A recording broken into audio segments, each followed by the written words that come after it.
Hello, Inquirers. I've got a special episode for you today. Back in March, I gave the keynote address at the Centre for Inquiry Canada's annual general meeting, and the theme was What Goes On Behind the Scenes at Podcast for Inquiry. So I shared some of the principles that we set out right at the start of the podcast and how that led to some of the rules and guidelines that we imposed upon ourselves and some of the situations that came up over the course of the last 2 years and some of the hard decisions that we had to make as a result of that. I also spend a fair amount of time talking about censorship and different levels of curtailment of speech and how it applies to podcasts in general and to the podcast for inquiry in particular. I hope you enjoy it.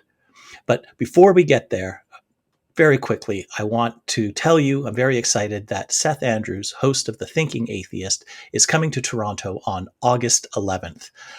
You might remember him as a Podcast for Inquiry guest last year, and I will be there, and I hope to see you there.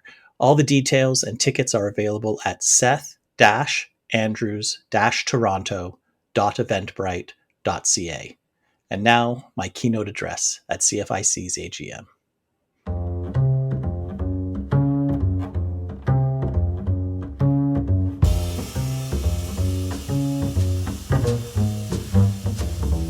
Welcome to the Podcast for Inquiry, brought to you by the Centre for Inquiry Canada, a national educational charity supporting your community for reason, compassion, and secular humanist values. You have answers, we have questions. I'm your host, Leslie Rosenblood, board member and secular chair for CFIC. Welcome.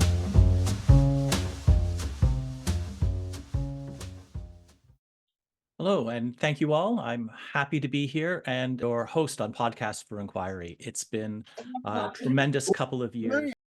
I'm very grateful for the opportunity. But before I can tell you what I've learned from Podcast for Inquiry, I need to tell you what I knew and what I thought before Podcast for Inquiry even started. So, because I think it's important for everyone to realize that none of us had done this before. We were amateurs and doing our best and learning as we went, which is very common in the podcast world. So when we started, I made a few personal rules. And the first one was this was going to be a Centre for Inquiry Canada podcast, not a Leslie Rosenblood podcast. And I tried right from the start in every episode not to make it about me. What I thought, what my opinions were, that didn't matter. I was there to try and elicit what I could get from the guests so that they could express their thoughts, their knowledge, their opinions, their perspectives to our audience. And I also knew at the start that I wouldn't be able to do everything. And that's why we have a team. So every time you see or listen to a podcast for inquiry episode, there's a whole team of people behind me. And the production, the promotion, this is done by CFIC volunteers, sometimes often finding the guests, the questions to ask of them. Again, I'm part of that, but it's not just me. And that's really important to acknowledge right from the start. As Shauna noted, we wanted to address complex subjects with intelligence and nuance, and especially those topics that are of interest to CFIC community and related to CFIC's mission of promoting reason, compassion, and secular values. And I think we've done a pretty good job of that. We also wanted to have a perspective where we wouldn't shrink away from controversial subjects, but we wouldn't seek them out for their own sake. And again, I think we've got a pretty good balance on there. If something is interesting with a knowledgeable guest, we go for it. And if it's a controversial subject, that doesn't stop us from doing that, but that's not a point either in its favor or against it. I had a few other ground rules that I wanted to establish right from the start. First was I was be happy to talk about politics, particularly as secular chair, where secularism is defined as government neutrality in matters of religion. That's a political stance. It's a political philosophy. And so if we were going to be talking about secularism on the show or anything else, it is political. And I'd be happy to talk about politics on the show. But I did not, and do not want to talk about partisanship. I don't want to talk about the Liberal Party or the NDP party or the Conservatives or the Progressive Conservatives or the Democrats or the Republicans, perhaps in passing. But this is not a partisan show. This is not a current events show. This is about how do we as a society distribute finite resources? What do we do? How do we structure our institutions in a way that gives the greatest benefit to the greatest number? Or perhaps there are other goals, and that's fine. We can talk about those. But it's about politics, not party partisanship. Also, I wanted to be true to our name and our mission, and that is to have every show exemplify the spirit of inquiry. We are here to examine things, to look at it from multiple angles if possible, to see if it's valid and understand the best arguments in favor and against any given proposition. And so I want guests that are also curious and will acknowledge the valid arguments, or at least the best arguments against their position, and can articulate them themselves. So inquiry, not advocacy, not the speaking on the talking points only, and not acknowledging that there is a reasonable case to be made on the other side, because often, and actually usually there is. They may not be right, it may not be best, but there are people, reasonable people, who hold alternate views, and giving that a fair airing on the show, even as someone is explaining why they may hold another view, is something that I strive for when picking the guests. I don't want someone who's just able to talk about one side of an issue. I want a holistic discussion. And I also said at the beginning that we weren't going to do any advertisements, at least to start, not until we knew who our audience was and we could understand the advertising market. And it may be the fact that we will never take ads. We haven't yet. I get emails almost every week from somebody who wants me to promote their product or doodad on the show. Haven't responded to any of those requests, and perhaps we never will. But if ever there is going to be advertising on the show, it won't be my voice. I'm not going to do any endorsements or voice any ads. I'm not going to be for sale. And everyone was fine with that. And I think it's a good principle that we're going to continue. I also wanted to have approximately 50% of my guests to be women. And we've achieved that at certain points. We've strayed a little bit, but I think I should have done the calculation beforehand. I'm sorry. I think we're about 43%, which isn't bad, but I'd like to do better. I think we're a little bit short in the long run. We're working on that, but I'm very happy with all of the guests that we've had. So it's a target, but not a requirement. And I also had one more rule that I set for myself at the start of Podcast for Inquiry.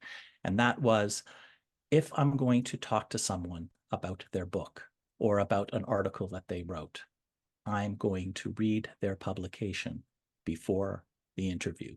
And that leads me to the first thing that I've learned at Podcast for Inquiry. And that is, hardly anybody does that. The authors that I've spoken to have been incredibly appreciative, either before or after the recorded conversation, that I've read their words, and they are delighted that I've been able to quote appropriate passages back to them.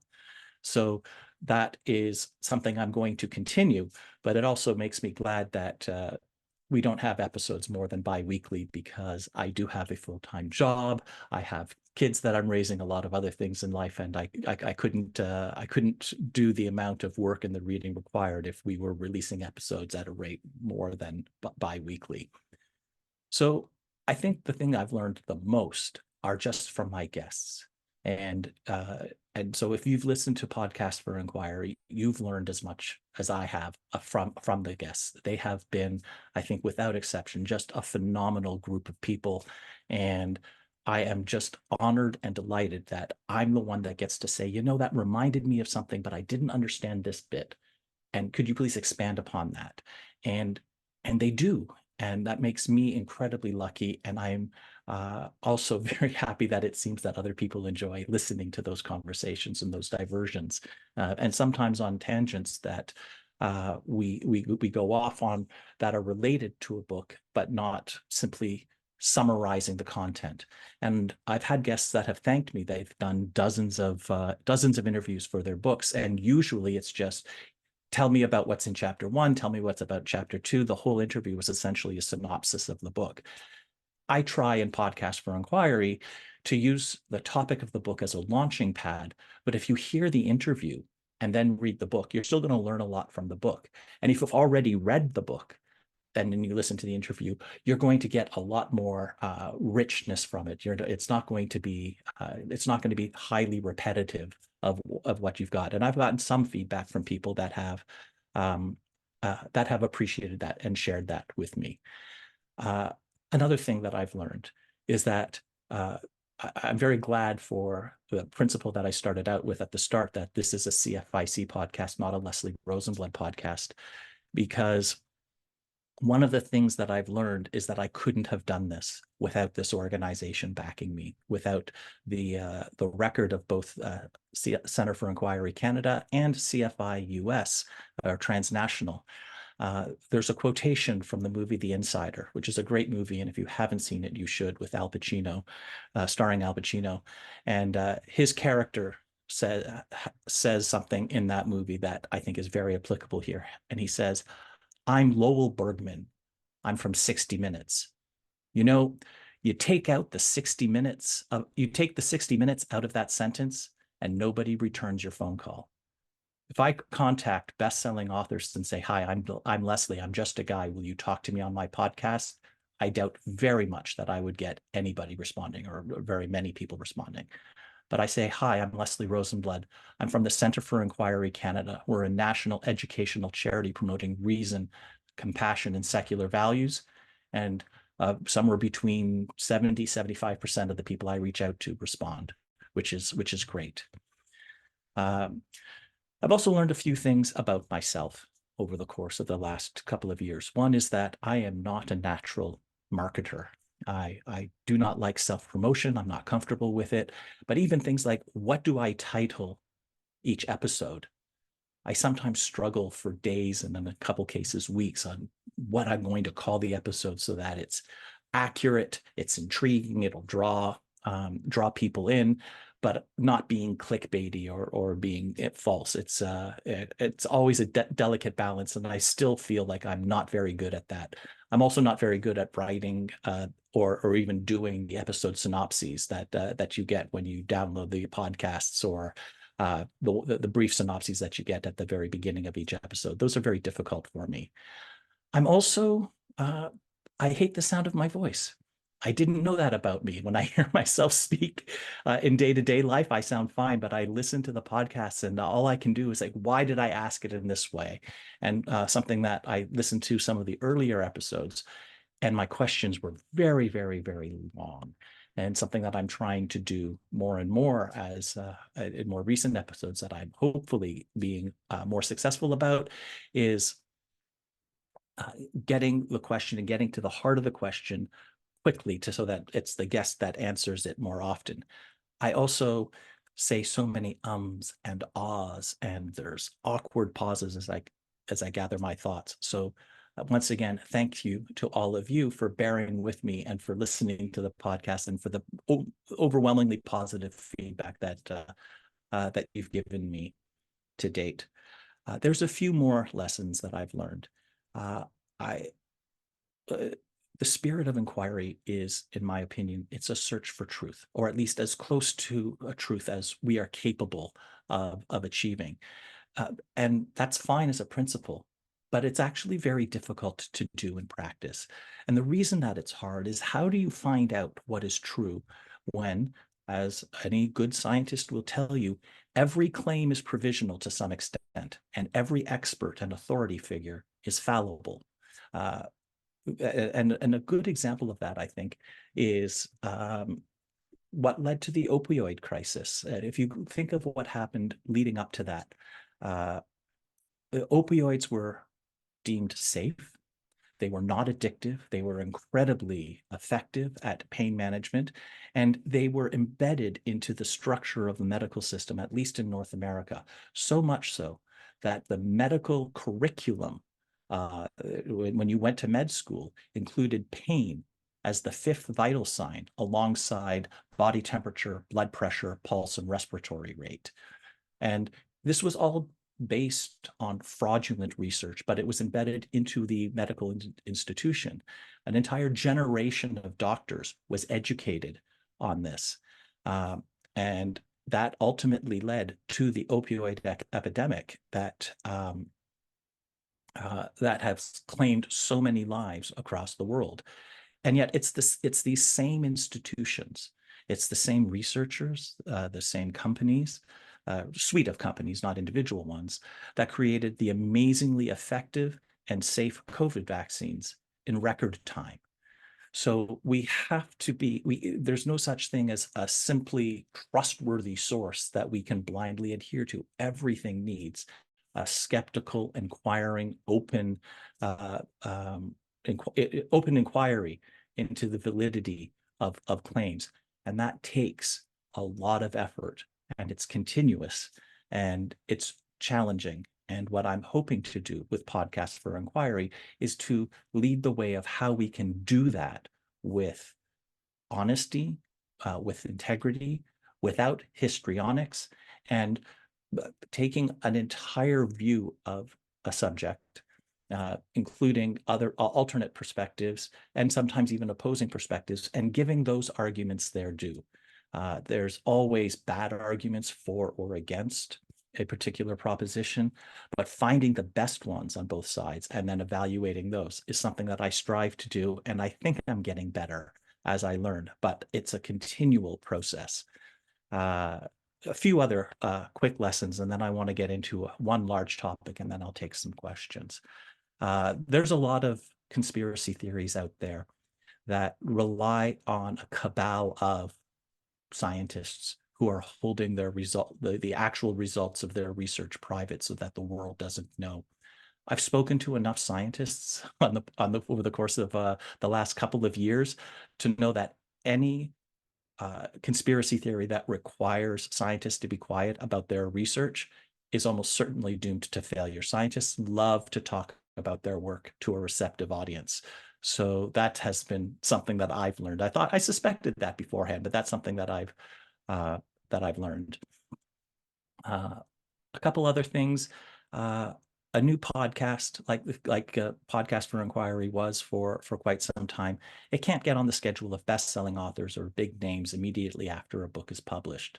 But what we can do is take a book that is 6 months, 12 months, 18 months old, and if I ask today's best-selling authors to come on Podcast for Inquiry, I'm unlikely to be able to book them. We simply don't have the track record or the audience for them to do that. But if I contact the authors of last year's bestseller, the crush of interviews and publicity is over. It's still reasonably current and topical, and they're happy to give an extra little boost to their works, and they're happy that people are still interested in talking with them. So that has been a successful strategy. After contacting a lot of authors that were in the news and not getting responses or getting polite declines, I'm now talking to people who are in the news or on the best-selling lists a year or two ago, and I'm getting a lot more people willing to come on and say, yes, happy to talk to you. So that has been quite gratifying. But I want to talk, there's been one big thing that I've learned, and it's about free expression and particularly censorship. And I want to talk to you about that today because it's something I think that is always important. And free expression is a key principle that is important to everyone here at the Centre for Inquiry Canada. And I'm using censorship in a very broad sense, not a strict a strict dictionary definition. And in my perspective, I've thought a lot about this, and I've come up with essentially 4 levels of censorship as it can or does apply to podcasts or Podcasts for Inquiry. And the first level is one that I call non-platforming. And that's something that everyone should be doing, and everyone does do that. And Podcast for Inquiry is no exception. We've been doing this for 2 years. We're at about 50, somewhere between 55 and 65 episodes, depending on what some of the bonus episodes, how you count those. And there are topics that we haven't talked about. And there are some topics and some of that is because we haven't found the right guest. Some of them is because we haven't gotten to them yet, and some of them because we don't want to. I remember that before the first episode aired, in my household, there was some arguments or some heated discussions, because if you adhere to the principle of free expression, then I'm inevitably going to be hosting Nazis, was essentially the way the conversation went. And I can sort of see where that is coming from. It does seem to be in today's world that the loudest voices shouting from the rooftops for free expression seem to have those types of political sympathies. I was able to counter that. That's just not really going to be what's not what the podcast is about. It's not what we're going to be doing. And I was pretty comfortable saying that it's not going to happen on the show. It is a sad commentary on social trends, I think, but we haven't succumbed yet to that. But we've also had guests that have been proposed either by myself or by members of the podcast committee that were weeded out due to due diligence. And as I mentioned before, I am looking for inquiry and not advocacy. And so I took a look at some of the articles that proposed guests have written online, and I did not get the sense from reading those that they were going to give any contrary view a fair hearing, or if they were discussing people that held other views and they were using straw man arguments. That's not the type of person that I want on the show. And there was one proposed guest that looked intriguing. Was representing an organization that had been around for some time.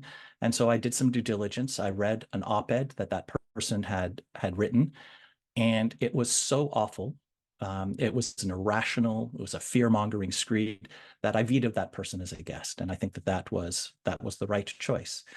That said, so you make choices, right? There's a finite number of people that are going to be on the show, so you choose who you're going to give a platform to. And those that don't make that cut for whatever reason, I call that non-platforming. That's healthy, in my opinion, because you're not stopping them from going anywhere else, but they don't have to be on this show. Then there's something that I call deplatforming. And that is when you've already extended an invitation to somebody, and sort of at a higher level, it becomes even more closer to censorship if you've already announced that you've extended that invitation, and then that invitation is revoked. And sometimes that's warranted, sometimes it's not. But it shows either a lack of research or verification beforehand, or in some cases, it's caving into it's giving into the demands of the public, or sometimes even of a mob. There hasn't been any cases of deplatforming with Podcast for Inquiry, but that happens in the world. Then there's editing, and this is again something that can be healthy, and it might not be. So that is, most Podcast for Inquiry conversations are pretty much straight through, like what you see in the videos on the YouTube, or what you hear from your podcast app. We sit down, we hit record, and we pretty much go straight through. I used to volunteer that we could lightly edit the conversations if our guests wanted to start over on an answer, if they stuttered, or if a cell phone rang or a child ran into the room. These things happened. And so I used to just volunteer that. And then there was one guest that took this a little bit too far, in my opinion. There was an important, I thought, and it was a hard-hitting question, and there was a reasonable answer, but the guest asked to have the entire question and answer edited out of the podcast episode. And reluctantly, I agreed to that because it was sort of consistent with what I had offered at the start of the show before we started recording, and I have regretted that decision ever since. I think it was a mistake. I have to own it. I made the call, but I think it was the wrong one upon reflection, and I have to live with that. It still eats at me to this day. And this was still on my mind on a subsequent episode. You might recall that we hosted David Fitzgerald a few months ago. And his core contention is that Moses, Jesus, Muhammad, and the other primary characters of the world's faiths are not only not prophets or deities, but they are entirely fictional. They're not based on any person that ever actually existed. Now, this was a 64-minute episode, of which approximately 8 of those minutes discussed Muhammad. We spent much more time on Jesus and Moses, and people in my family wanted those 8 minutes removed. And one of the comments was from someone in my household is that we don't want to read about you being stabbed in the subway, they said. Members of the production team, volunteers for this show, also wanted those 8 minutes taken out. And the argument that I heard from them is that we have spouses and children, and we have to think of their safety, not just our own. This was something that I had to take very seriously, and there were a lot of conversations. I spoke with my family, I spoke with the Podcast for Inquiry team, I spoke with the entire CFIC board, and a few outside experts about this situation and what we should do. I thought about it hard for many days, and we decided to keep the conversation intact. I think that was the right call.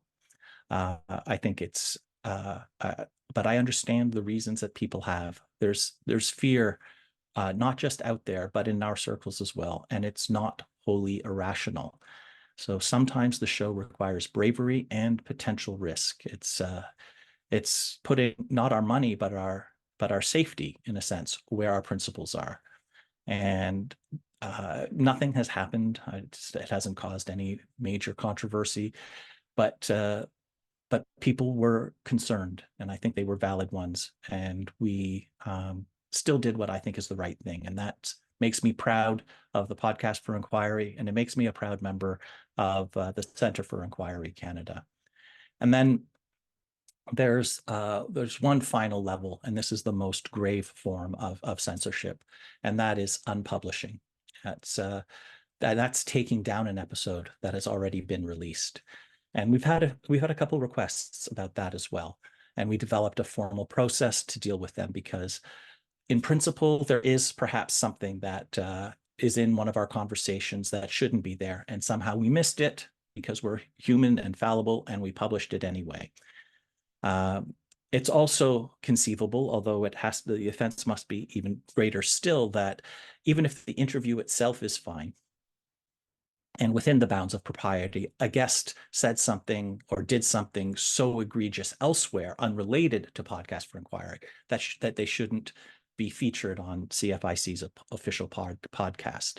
But that is an incredibly high bar to meet. And so far, the complaints that we've had and the requests that we've had to unpublish an episode, no one has complained about the content of the episode, but that guests have said things elsewhere that were so terrible that we shouldn't have them on the show at all, even if what they said on the show itself was acceptable or within acceptable bounds.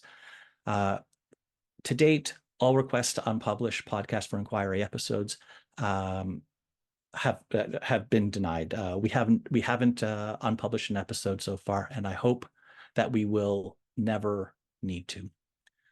And then finally, I want to say that we still have so much to learn. As there's a lot that we have to do. There's a lot that we have to learn. The latest episode released on Wednesday is one that I've been excited to bring you for almost a year. It's the first of a two-parter on the topic of free will. Part 2 comes out on March 20th. It's the second time we've done a two-part episode. The first one was episodes 3 and 4 on the topic of Quebec's Bill 21. And in the coming weeks, we're going to start releasing brief clips, a highlight or sizzle reel of recent episodes. These short snippets are called, appropriately enough, shorts. And they'll start appearing on all of CFIC's social media platforms. I'm hoping that this will drive engagement. It will drive our PFI audience, hopefully get us some Patreon supporters, and ultimately increase CFIC membership and volunteers. And I'm going to end with a request. please send me feedback at podcast@centerforinquiry.ca. What is Podcast for Inquiry doing well? What can we do better? How can we promote the show to find more listeners? What should our reward structure be on Patreon? I really do want to know your thoughts, and I welcome your suggestions. When I'm having a conversation, I'm essentially talking into a void. I don't know, I can't see people's reactions. And so I'm asking you to please take an active step to share them with me. Tell me what's going great. Tell me what isn't working. Tell me what else I could be doing, what we can be doing to make Podcast for Inquiry even better. I still have so much more to learn, and I need your help to learn the right things and make the show ever better. Thank you. Thanks very much. If you enjoyed today's episode, please show your support at patreon.com/podcastforinquiry and give us a 5-star review. Email us at podcast@centerforinquiry.ca. We'd love to hear your perspective. The Podcast for Inquiry is brought to you by the Centre for Inquiry Canada, a national educational charity supporting reason, compassion, and secular values. Help us support rational discourse and evidence-based decision-making by becoming a member at centerforinquiry.ca/join. CFIC is on the web, centerforinquiry.ca. We are on Facebook, and follow us on Twitter or X at CFI Canada. Podcast for Inquiry is produced and edited by Zach Dumont and Martin Zielinski. Music by Anthony Lazaro. I'm your host, Leslie Rosenblood. See you next time.